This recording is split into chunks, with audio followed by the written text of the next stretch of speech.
समझ गई कि सांप, अब उनको लग रहा था कि कहीं सांप काट तो नहीं लिया, पैर देखी तो पैर पूरा एकदम लहू लुहान है। फिर पैर को साफ किया गया, पीसी हुई हल्दी लगाई गई, है ना, बहुत देर तक उसको स्थिर किया गया, तब जाके वो शांत हुआ।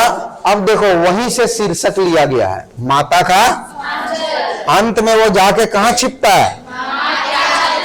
यानी एक प्रश्न भी है कि बच्चे माँ पिता दोनों से बहुत प्यार करते हैं, पिताजी से उनका ज्यादा लगाव होता है, लेकिन जब कोई विपत्ति का समय आता है तो वो अपनी माँ के आंचल में ही छिपता है। क्यों? तो दरअसल माँ का जो आंचल है वो बच्चों का भरोसा है, आत्मविश्वास है। सबसे ज्यादा भरोसा उसको अपनी माँ पर होता है। किसी भी छोटे बच्चे को जीवन में सबसे ज्यादा भरोसा किस पर होता है? उसको लगता है कि माँ हमें हर प्रकार की विपत्ति से बचा सकती है, और माँ होती भी है ना। माँ अगर अपने पर उतर आए तो शेरनी बन जाती है ना, माँ अपने बच्चे के लिए शेरनी बन जाती है। तो इसीलिए बच्चा अपनी माँ पर बहुत विश्वास करता है, ठीक है। और इसीलिए अब विपत्ति के समय में किसके पास जाता है? अपनी माँ की गोद में, अपनी माँ के आंचल में जाकर छिपता है, क्योंकि माँ के आंचल में उसको सबसे ज्यादा सुकून, सुकून किसको कहते हैं? शांति, विश्वास, स्नेह, प्रेम, है ना। यानी यही एक ऐसी छां है जहां उसके सभी विपत्तियों का हरण हो जाता है। नहीं, सारी विपत्तियां दूर हो जाती है। माँ के आंचल में हो गया तो वह निश्चिंत हो गया। अब देखो माता का अंचल यहां दो तरह के अर्थ को लेता है।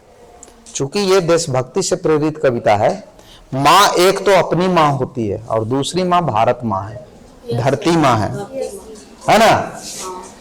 आने जब पूरी दुनिया में विपत्ति आती है, देखा कोरोना आया था ना, कब आया था? 19 में।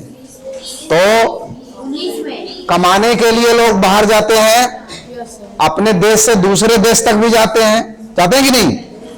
लेकिन जब कोरोना की लहर आई तो भाग भाग के लोग कहां जा रहे थे? अपने घर आ रहे थे, इंडिया आ रहे थे कि नहीं?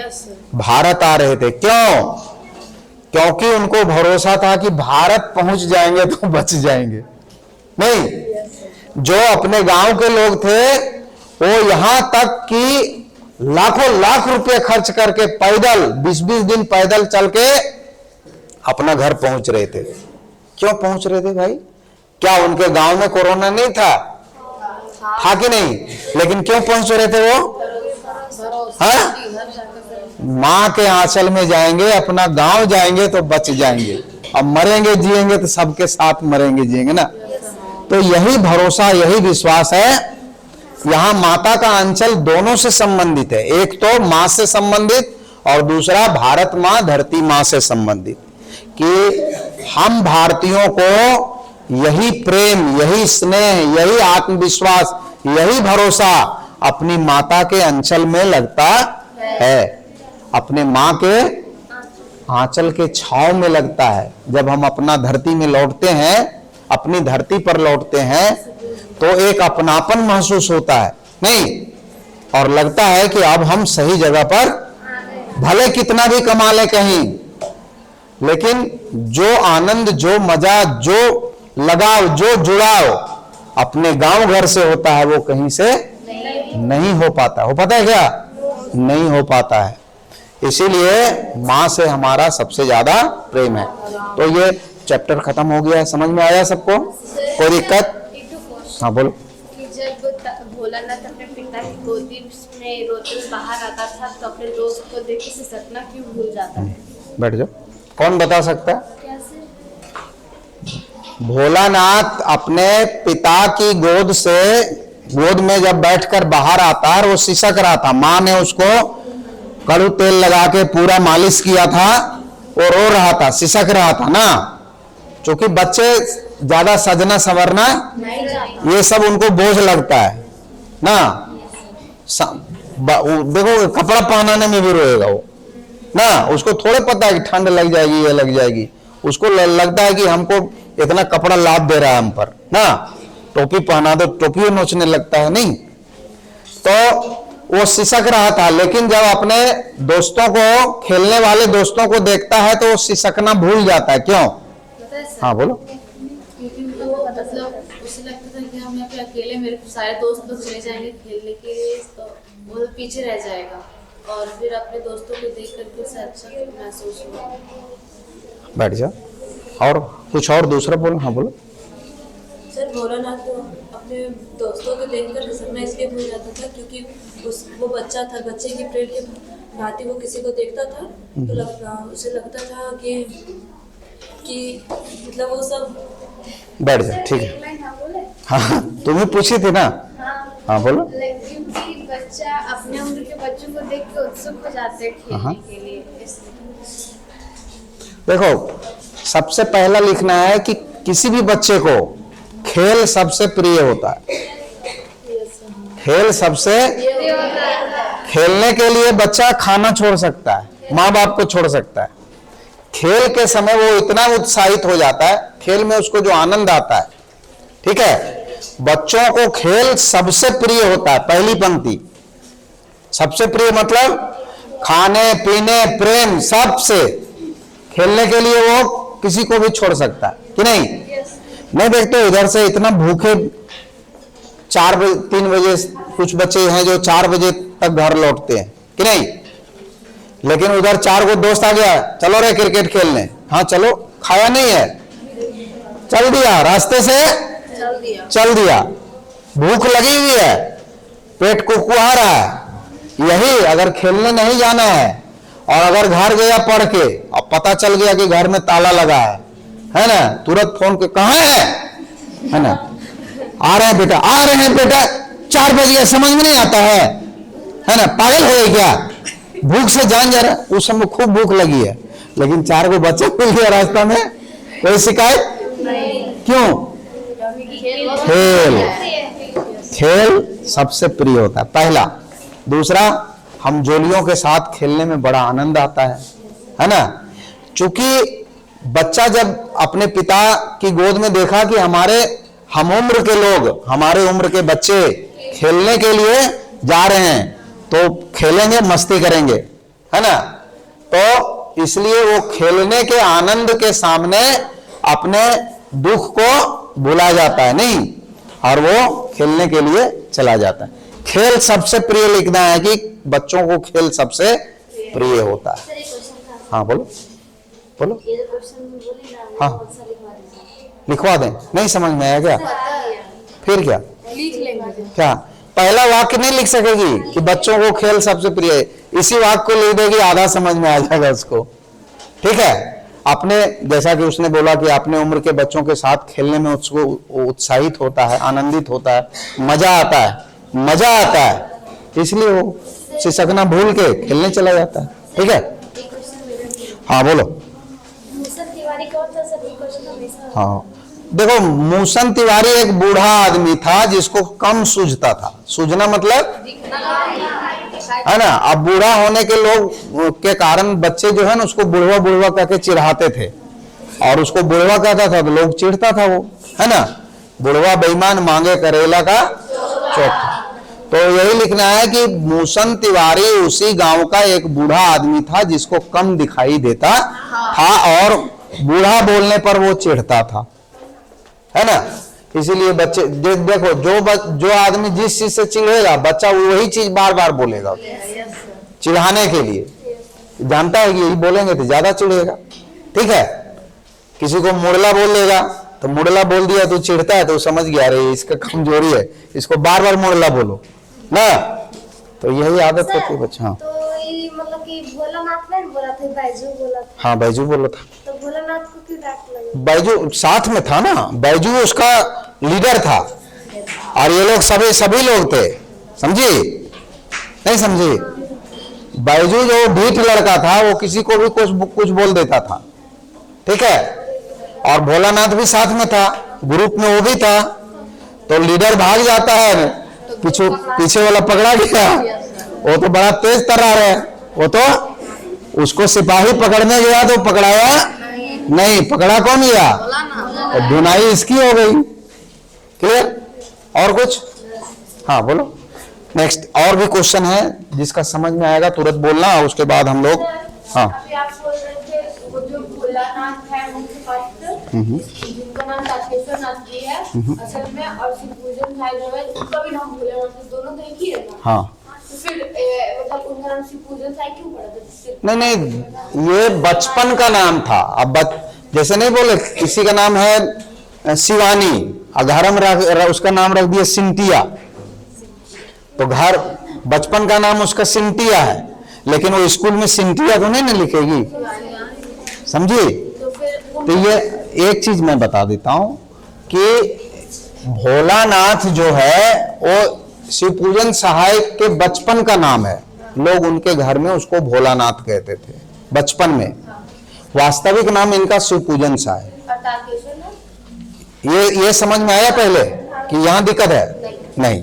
अब इन्होंने एक उपन्यास लिखा जिसका नाम है देहाती दुनिया।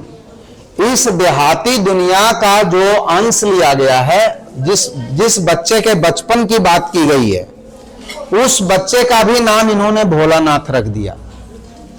और वो नाम रखा नहीं, उसके पिताजी उसको भोलानाथ कहते थे। वास्तविक नाम उसका रखा गया था तारकेश्वर नाथ। मतलब शिव पूजन सहाय से तारकेश्वर नाथ और भोलानाथ का कोई संबंध नहीं। ये एक संजोग है कि इनको भी बचपन में भोलानाथ कहा जाता था, लेकिन इससे इसका कोई रिश्ता नहीं है। ये कहानी लिखा जिसमें उस पात्र का नाम इन्होंने भोलानाथ रखा। इसमें क्वेश्चन है लेखक का असल में क्या नाम था? शिव पूजन साहिब, तारकेश्वर नाथ, रामनाथ या भोलानाथ? तारकेश्वर नाथ। लेखक का असल में क्या नाम बोला है ना? लेखक का असल में क्या नाम था? हाँ, दरअसल देखो यही तो कंफ्यूजन पैदा करता है। आंसर उसमें भोलानाथ ही बनाया है ना, तारकेश्वर नाथ ही बनाया ना। हाँ ठीक है, कोई दिक्कत नहीं है, आप कंफ्यूज नहीं करना। ये क्वेश्चन जहां भी बनाया है इसी को आंसर बनाया है। वो लेखक का नाम नहीं पूछ रहा है, लेखक का नाम उस पात्र का नाम पूछ रहा है, इस कहानी से रिलेटेड जो है वही आपको तारकेश्वर नाथ ही लिखना है। क्योंकि ये आत्मकथात्मक शैली में इसको जो लिखा गया है ना, वो मैं करके लिखा गया।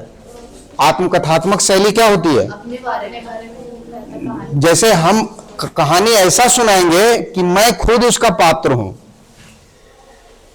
ठीक है, वो मेरे जीवन की घटना नहीं है। जैसे मैं एक बंदर हूं, समझो, ऐसे मैं पेड़ पर चढ़ता हूं, मैं मीठे मीठे फल खाता हूं, तो बोलो मैं बंदर हूं। लेकिन ये जो मैं कहानी सुना रहा हूं, वो कहानी का नाम है आत्मकथा। वो क्या है? आत्मकथा। समझ में आई बात कि नहीं आई? तो बंदर अलग है और मेरा जो नाम है वो अलग है, दोनों एक चीज नहीं है। आप क्लियर में समझ में आया? आपको जो भी क्वेश्चन पूछेगा वो चैप्टर से रिलेटेड पूछेगा ना, कि व्यक्ति से रिलेटेड। समझ में आया? आप कंफ्यूजन नहीं होना चाहिए। जब भी इस तरह का नाम आए आप सीधा लिखेंगे तारकेश्वर नाथ, नहीं तो आप कंफ्यूज करके यहां चले जाएंगे। मुझे तो यही बताने का मन नहीं था, मैं जानता था कि ये बता दूंगा तो आप कंफ्यूज करोगे। सर उसमें कंफ्यूज नहीं होते, ये शिव पूजन सहाय और तारकेश्वर नाथ। हाँ, शिव पूजन सहाय कहीं नहीं लिखना आपको, हर जगह तारकेश्वर नाथ ही लिखना। क्लियर? ठीक है, अब तो क्लियर है ना? क्योंकि ये जो चैप्टर लिखा गया है ना, उसमें लेखक ने खुद भोलानाथ के जगह पर मैं को रखा। जैसे अभी मैं बंदर बोल रहा था, क्लियर? यहां शुरू में लिखा दिया कि ये लिखा हुआ किस शैली में? मैं अपनी कहानी सुना रहा हूं, है वो बंदर की कहानी, लेकिन वो हर जगह मैं क्या बोलूंगा? मैं आत्मकथा, मैं अपनी कथा पर ले लिया, अपने ऊपर ले लिया उसको। ठीक है, तो उसी तरह से उसका जो पात्र है वो काल्पनिक पात्र है भोलानाथ। वास्तविक पात्र कोई भी नाटक, कोई भी कहानी, कोई भी जो होता है, उसका जो पात्र होता है वो काल्पनिक होता है। वो क्या होता है? काल्पनिक होता है, लेकिन काल्पनिक पात्र का नाम ऐसा रखा जाता है जो वास्तविक लगे, जो वास्तविक लगे, तभी ना कालजयी रचना बनेगी, वो लोग उसको बहुत दिनों तक विश्वास करेंगे। ठीक है, क्लियर हो गया? देखो, प्रस्तुत पाठ के आधार पर यह कहा जा सकता है कि बच्चे को का अपने पिता से अधिक जुड़ाव था, फिर भी विपदा के समय वह पिता के पास न जाकर मां की शरण लेता है। आपकी समझ में इसकी वजह क्या हो सकती है? मां के पास क्यों, मां के आंचल में क्यों गया था? क्योंकि भरोसा मां पर ज्यादा, मां से लगाव उसका, कहते हैं ना, खून और दूध दोनों का होता है ना, बहुत गहरा संबंध होता है, आत्मीय संबंध होता है। बच्चे को ये भरोसा होता है कि हमारे जीवन में कोई भी संकट आ जाए, मां उसको दूर कर सकती है, समाप्त कर सकती है। इसी भरोसे के कारण वो मां के पास जाता है। समझे कि नहीं? बचपन से उसने यही देखा है कि हमारा कोई भी कष्ट हो, मां ही दूर करती है, और मां कभी उबती नहीं। पिताजी 10 मिनट में उब जाएंगे ना, बच्चा चिल्लाने लगेगा, 2-4 बार शांत करेंगे, नहीं शांत होगा तो 1-2 हाथ दे भी देंगे, लेकिन मां कभी उबती नहीं है। वो बच्चा कितना भी सैदानी करे उसको संभाल लेती है, इसलिए मां से ज्यादा लगाव होता है। क्लियर हो गया? आपके विचार में भोलानाथ अपने साथियों को देकर सिसकना क्यों, ये तो हो गया, क्लियर हो गया सबको? आपने देखा होगा कि भोलानाथ और उसके साथी जब तब खेलने जाते, खेलने खाते समय किसी न किसी प्रकार की तुकबंदी करते। आपको भी अपने खेलों में ऐसा प्रश्न आता नहीं है, ऐसी तुकबंदी? तुकबंदी माने शब्दों को जोड़ना, है ना, बोलते हैं ना, जैसे अक्कड़ बक्कड़ बम्बे बोल, 80-90 पूरे 100 में लगा धागा, तो ये सब तुकबंदी, इसका कोई मीनिंग नहीं है, इसको जोड़ने का कोई अर्थ नहीं है, समझे ना? तो इसी को तुकबंदी, कुछ कुछ जोड़ के बच्चे बोलते हैं, जिससे शुरू से ही उनको बोलने में आनंद आता है। ठीक है? भोलानाथ और उसके साथियों के खेल और खेलने की सामग्री, तो उनका खेल क्या होता था? विभिन्न प्रकार के नाटक, खेती करना, व्यापार करना, बारात निकालना, है ना, घरौंदा बनाना, ये सब इन कामों का नाटक करते थे वो। और खेल का सामान क्या? तो अगल बगल की बेकार पड़ी चीजें, मिट्टी है, कंकड़ है, पत्ता है, माचिस का डिबिया है, तीली है, किसी डिब्बे का ढक्कन है, नहीं, डंडा है, रस्सी है, यही सब उसका खेलने का सामान है। आपका खेल, हम लोगों का खेल, वीडियो गेम, अभी तरह तरह का जो है मोबाइल में खेल है, बैडमिंटन है, क्रिकेट है, फुटबॉल है, ये सब आपका खेल हो गया। और इलेक्ट्रॉनिक्स खिलौने, बच्चे, छोटे बच्चे हैं, इलेक्ट्रॉनिक्स खिलौने से, प्लास्टिक के खिलौनों से खेलते हैं कि नहीं है? तो ये सामान हो गया, खेल भी अलग हो गया। जो खेल वो बच्चे खेल रहे थे, अभी वैसा अभी के बच्चे नहीं खेलते हैं, बहुत कम खेलते हैं। ये सो गए, क्या हो गया? जिंदा है? तो पाठ में आए ऐसे प्रसंग को लिखिए जो दिल को छू जाए। वही सांप के निकलने की घटना, वहां से जब बच्चे भागकर अपने माँ के पास आते हैं, माँ के आंचल में छिपते हैं, वो पूरी घटना का वर्णन कर देना, ये दिल को छूने वाली, क्योंकि शीर्षक यहीं से लिया गया, देख रहे हो ना, शीर्षक कहां से लिया गया? ठीक है? देखो, आंचल जो है ना, तत्सम और तद्भव का अंतर है। जैसे घृत को घी बोला गया, घृत होता है ना, ये तत्सम शब्द है, और घी क्या हो गया? तद्भव शब्द हो गया। समझे? अंचल तत्सम है, इसके अंदर में जाने की आवश्यकता नहीं है। अग्नि और आग, हिंदी में बताए थे ना कि हमारे पास 4 तरह से शब्द आए हैं, जिसको हम तत्सम, तद्भव, देशज, विदेशज कहते हैं। संस्कृत का शब्द जो हिंदी में उसी रूप में लिखा जाता है, उसको तत्सम शब्द कहते हैं। जो थोड़ा बदल के लिखा जाता है वो तद्भव है। जैसे अंचल हो गया तत्सम और आंचल हो गया तद्भव, बस इतने का अंतर है, एक ही चीज है दोनों। और हम लोग हिंदी में दोनों तरह का प्रचलित है उसमें। अब ये क्यों लिखा, अब जैसे तुम्ही से हम पूछे कि कुत्ता को कुत्ता क्यों कहा जाता है, बताओ, बता पाएगी? नहीं, क्यों? क्योंकि मेरे पूर्वजों ने उसको कुत्ता कहा, अंग्रेजों ने उसको डॉग कहा। नहीं, तो अब ये तो प्रचलन की बात है ना, इसको रूढ़ शब्द कहते हैं हम लोग। क्या कहते हैं? जो पहले से प्रचलित है वैसे शब्द को रूढ़, उसमें आपका कोई तर्क नहीं काम करेगा, वो पहले से सिद्ध है, प्रचलित है। हमारे पूर्वजों ने उसको वो बोला इसलिए हम वो बोलते हैं, बस सीधी सी बात। ठीक है? क्यों बोलते हैं इसका कोई जवाब कोई मास्टर नहीं दे सकता। अभी एक बच्चा बोला सर का सबसे पहले कौन लिखा, बताओ इसका जवाब है किसी मास्टर के पास? पूर्वजों ने लिखा बेटा, है ना? कौन? बोल तुम्हारे दादा के परदादा लिखे होंगे। इसका जवाब कोई नहीं दे सकता। दे सकता है? और कुछ समझ में आया ना? तत्सम तद्भव। चलिए आगे बढ़िए।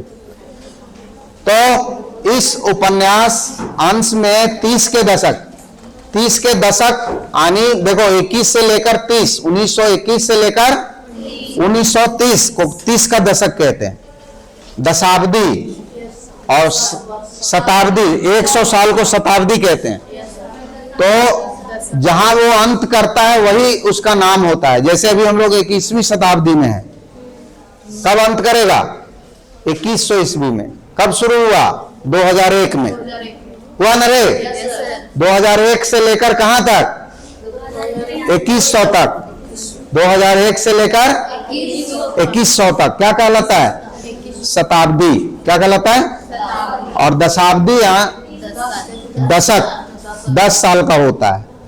जो पहला दशक कहां से हुआ? 0 से 10 तक। दूसरा दशक 11 से, तीसरा दशक, तो 30 का दशक क्या हुआ? 21 से लेकर 1921 से 30 तक। ठीक है? कहता है कि आज की ग्रामीण संस्कृति में आपको किस तरह के परिवर्तन दिखाई देते हैं। उस समय का जो गांव था वो आधुनिक सुविधाओं से वंचित था। उसमें है कहीं मोबाइल, टीवी, नल, लाइन, बत्ती, कहीं स्वच्छ का वर्णन आया? नहीं आया।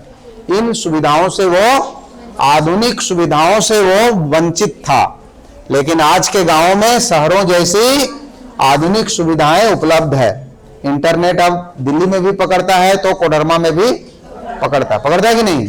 तो यहाँ के लोगों के पास भी वही मोबाइल है जो वहां के लोगों के पास है। जो वहां देख रहे हैं यहाँ बैठ के हम लोग भी। आने अब शहर और गांव में बहुत दूरी नहीं है।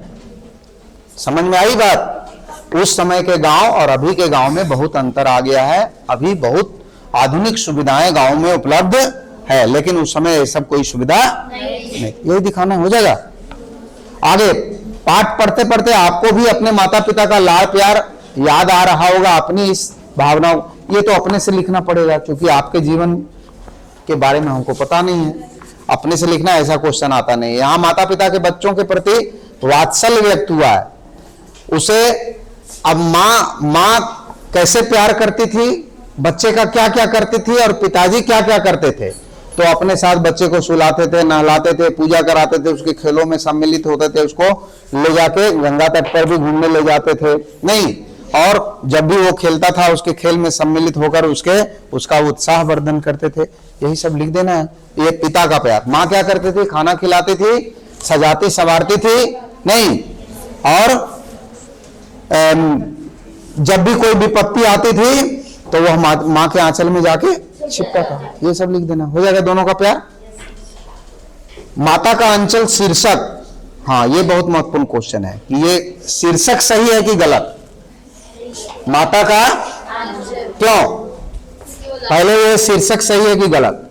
शीर्षक सही है। क्यों? क्योंकि इस पूरे अंश का, उपन्यास का जो अंश है उसका जो मेन पॉइंट है ना, वो है माता का अंचल, यानी जहां बच्चा अपनी मां के आंचल में आकर विपत्ति में समाता है, सुख पाता है। दरअसल ये बताया ना कि ये दो अर्थ को दे रहा है कि हम दुनिया में कहीं भी कोई भी काम करें, कहीं भी रहें, जैसे भी रहें, लेकिन हमको जो प्यार, जो स्नेह अपने क्षेत्र से होता है, अपनी धरती माता से होता है, वो कहीं नहीं मिलता है। तो ये दोनों अर्थ को व्यक्त करने वाला है कि नहीं? एक माँ के प्रति प्रेम और दूसरा भारत माँ, धरती माँ अपने गांव के प्रति प्रेम, दोनों को अभिव्यक्त करता है। इसलिए यह शीर्षक पूर्णतः मेरे विचार से उपयुक्त है, सही है। उपयुक्त मतलब उचित है, सही है, हो जाएगा। दिक्कत है? हाँ, सब हो जाता है सर हम लोग से। हाँ। बच्चे माता पिता के प्रति अपने प्रेम को कैसे अभिव्यक्त करते हैं? तो बच्चे माता पिता के प्रति कैसे प्रेम अभिव्यक्त करते हैं? तो माँ पिता के साथ रहकर, है ना, उनके साथ खेल कर, उनके साथ समय बिताकर ना, उनकी सेवा करके भी वो अपना प्रेम व्यक्त करते हैं। इस पाठ में बच्चों की जो दुनिया रची गई है वो आपके बचपन की दुनिया से किस तरह, माने जिस तरह से वो खेलता था, क्या आप भी खेलते हो? पहले खेलते थे हम लोग का बचपन है तो अगर है तो सेम लिख सकते हैं कि हमारा भी बचपन उसी तरह से अपने माँ, जो चूंकि देखो हम लोग भी इसी गांव देहात के रहने वाले हैं बेसिकली, इधर के जो अभी जो हमारा क्षेत्र है ना वो भी गांव देहात ही है, बहुत ज्यादा अंतर। अभी एक लड़का हमसे पूछा कि सर दिल्ली कलकत्ता मुंबई के बच्चे अगर इसी पाठ को पढ़ेंगे तो उनको तो गांव का माहौल पता नहीं है। वो बोले निश्चित रूप से उसको समझने में दिक्कत होगी कि नहीं, कि गांव का क्या माहौल है। हम लोग 90% जान रहे हैं क्योंकि उसको हम लोगों ने जिया है, इसीलिए हम लोग समझ रहे हैं, तुरंत समझ लेते हैं। लेकिन जो बच्चे इस माहौल में नहीं है, जो इसकी कल्पना भी नहीं कर सकते, तो उसको जैसे अभी हम ही लोग को जंगल में शेर आंख से नहीं देखे हैं तो फोटो में दिखाना पड़ता है कि देखो बेटा ये शेर है, नहीं तो उन लोगों को बताना पड़ता है गांव का माहौल का